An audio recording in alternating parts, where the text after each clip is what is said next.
Mais d'abord, il faut revenir sur cette tension à Longueuil à la suite de l'opération policière qui a tourné au drame dimanche. Beaucoup de frustration dans la communauté, surtout, bien sûr, vous le comprendrez, dans l'entourage de la victime de 15 ans.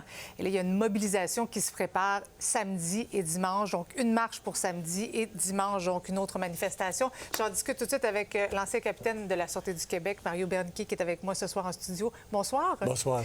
C'est un dossier très sensible, très émotif. Dites-moi, comment les policiers de Longueuil doivent se préparer au week-end qui s'en vient?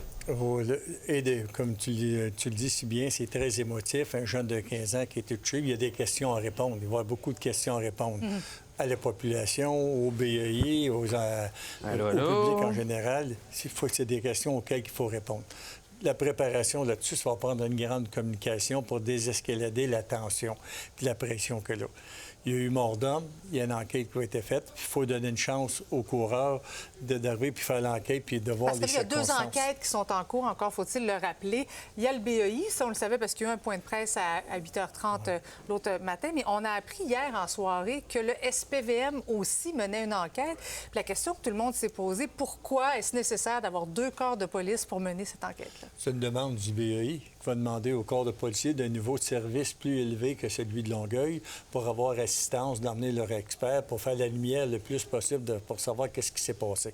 C'est une pratique courante. Donc, le BEI n'est pas en mesure seul de mener cette enquête-là? Généralement, ils vont demander un corps de police de niveau 5 ou niveau 6, qui est la Sûreté du Québec, pour leur aider à faire enquête dans toute la plus grande des transparences pour savoir les circonstances de qu'est-ce qui s'est passé, qu'est-ce qui a amené à l'utilisation de l'arme à feu. Oui, mais je veux revenir à ce qui se passe pour le week-end, parce qu'il y a beaucoup de craintes quand même dans la population.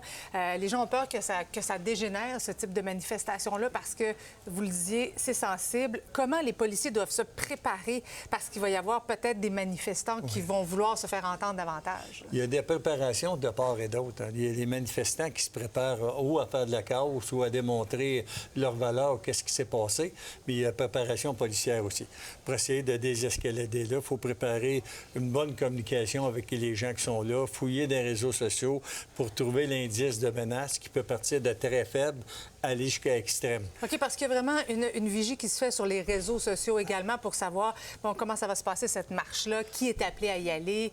Et quel est l'itinéraire également? Absolument. C'est une opération spéciale. Il y a la police régulière, les opérations régulières qui vont fonctionner comme d'habitude. Puis ça, c'est une opération spéciale qui va nécessiter de mobiliser des gens pour le faire, demander à d'autres corps de police, des bureaux d'enquête, et puis tout le système de services de renseignement de sécurité qui va voir où sont les menaces, où sont les dangers, où sont les risques.